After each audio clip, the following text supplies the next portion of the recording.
Mkiwahi achana na mwanaume, my sister, never make a decision ya kufanya umalaya for this man to feel.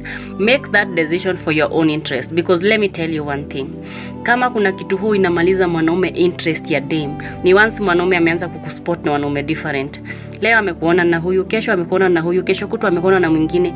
Huyu mwanaume hata kama alikuwa amekukufia kiasi gani after mmeachana, interest huu inaisha kabisa.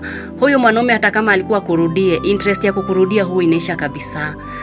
Hata kama uliiva after mmeachana kiasi gani, so long as you are doing something to do with umalaya, huyu mwanaume hata kukurudia hawezi. Hata uive kiasi gani, this man haezi kutamani tena. Hiyo kitu huwa inamaliza mwanaume interest kabisa. Wewe unaifanya thinking that this man is going to feel. He is not feeling anything. Hakuna kitu ana feel, so long as anakuona na wanaume different. My dear, that man hakuna kitu ana feel.